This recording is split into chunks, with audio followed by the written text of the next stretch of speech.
पढ़ते भी हैं और प्रभावित भी होते हैं इनके काम से, इनके शोध से। डॉक्टर हर्षरूप का सबने देखा सुना, उनका जो कार्य रहा वाइस चांसलर होने के नाते और उससे पहले उनका जीवन, और जो उनकी बातें सुनी, उनका अनुभव, उसका फायदा यूनिवर्सिटी को ही नहीं लेकिन सबको मिला। और डॉक्टर देवेंद्र शर्मा जी को हम सब पढ़ते हैं और उनकी जो कमिटमेंट है किसानी के प्रति, उससे हम प्रभावित भी होते हैं, पढ़ते हैं, सुनते हैं, देखते हैं और सीखते हैं। और आज भी जो उन्होंने बात कही, हम इंतजार करते हैं कि इनका क्या रिएक्शन क्या होगा और उससे हमें पता भी चलता। तो साथियों, आज इन दोनों हस्तियों को ऑनर किया गया, मैं इन्हें बधाई देती हूँ और आगे इसी तरह से इनका योगदान चलता रहे, समाज को फायदा होता रहे। सर छोटू राम के बारे में मुझसे पहले बहुत अच्छे से विस्तार से कहा गया, बताया, और मैं नहीं समझती कि हरियाणा में और बल्कि दुनिया में जो भी इस फील्ड से जुड़ा हुआ है या हमारी जमीन से जुड़ा हुआ है, कोई भी ऐसा व्यक्ति होगा जो सिर्फ छोटू राम के बारे में नहीं जानता। और मेरा तो सौभाग्य ये भी है व्यक्तिगत रूप से कि भाई साहब से चौधरी वीरेंद्र सिंह जी से हमारा जो पारिवारिक रिश्ता रहा। तो साथियों, सर छोटू राम को जब हम याद करते हैं, उनके काम काज को, ऐसे समय को याद करते हैं जब कोई भी काम लेना आसान नहीं था अंग्रेजी हुकूमत से, लेकिन उन्होंने लड़ाई भी लड़ी, गरीबों की, किसानों की, वंचित वर्ग की, और उस लड़ाई में वो सफल भी हुए। और आज जब हम यहाँ पर बैठे हैं, हमारे किसान नेता घासीराम जी, मैन जी, उनके बेटे और सभी दूसरे किसान नेता हैं या और सब हैं, तो हम समझ सकते हैं कि किसानों की राह कभी भी आसान नहीं रही, इतिहास में आसान नहीं रही। चाहे मुगलों का साम्राज्य रहा हो, चाहे अंग्रेजी हुकूमत रही, और आज भी जो संघर्ष किसान कर रहा है, किसान तो संघर्ष ही करता रहा। और इस सरकार में तो ऐसा लगता है कि करता रहेगा। किसान चाहे आमरण अनशन पर हो, गल्लेबाजी जैसे संघर्ष करते रहे हो, आज भी कर रहे हैं, बॉर्डर पर बैठे रहे, लेकिन आवाज नहीं सुनी। 3 काले कानूनों की बात डॉक्टर शर्मा ने की, वापस लिए, कुछ और भी आपने उससे जुड़ी हुई बात की, उसको हम पार्टी के तौर पर देखेंगे। लेकिन जो मूल बात थी, 2 बात, कल जो बजट पेश हुआ, ना तो ऋण माफी की बात हुई, कर्जा माफी की। आप बड़े उद्योगपतियों के तो 16 लाख करोड़ रुपए माफ कर सकते हैं, लेकिन किसानों के ऋण माफ नहीं कर सकते, गरीबों के ऋण माफ नहीं कर सकते।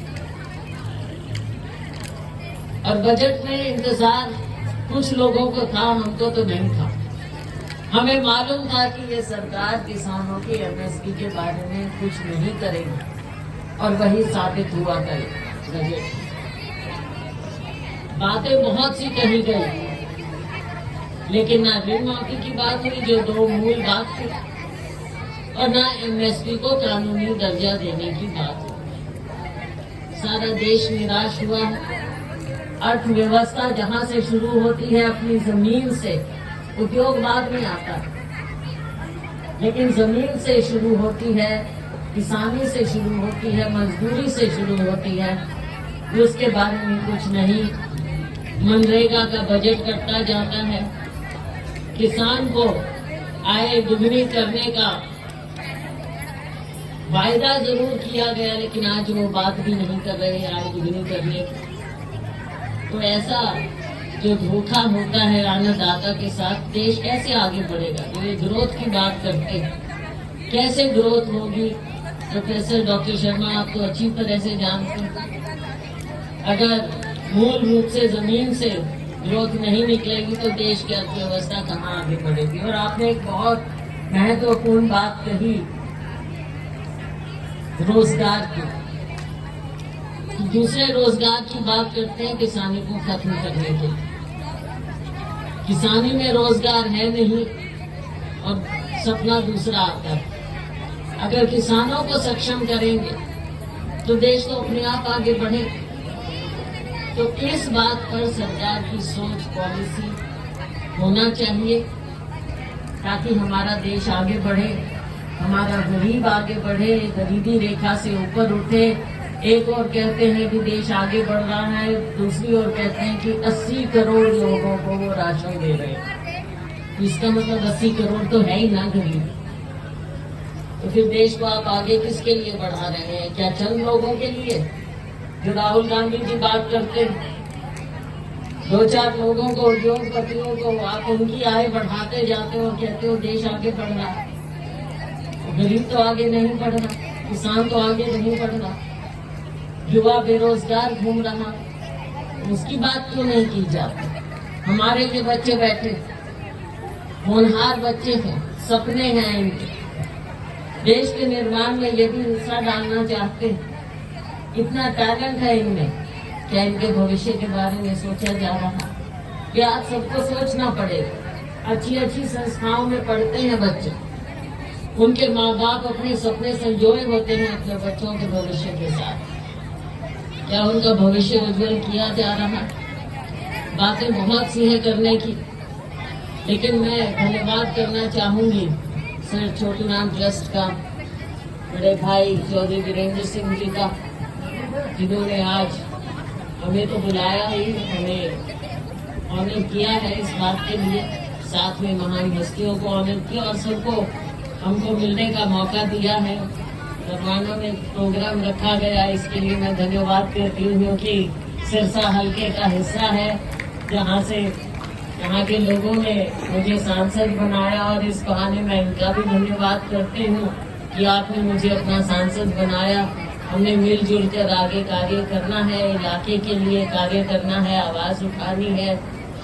आप समझ सकते हैं कि संसद में कैसे चलता है, कैसे चलने देते हैं, आवाज उठाने का मौका कम मिलता है, लेकिन जहां हो सकता है आपके हक की लड़ाई हमने लड़नी है, मिलजुल कर हमने काम करना है ताकि हमारा ये इलाका भी आगे बढ़े, हमारा प्रदेश आगे बढ़े और सब खुशहाल हो। खास तौर से गरीब, युवा, वंचित वर्ग, हमारा दलित वर्ग, किसान, सब लोग आगे बढ़े, कंधे से कंधा मिलाकर 36 बिरादरी आगे बढ़े।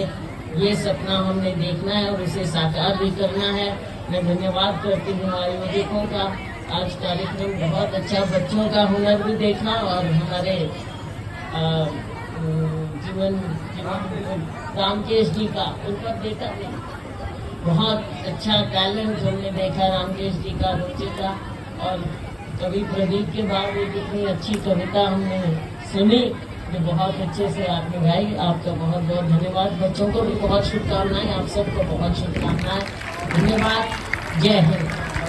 हार्दिक आभारी हैं। और अब मैं निवेदन करूंगा, ट्रस्ट को 18 जी आए हैं, हम उनका भी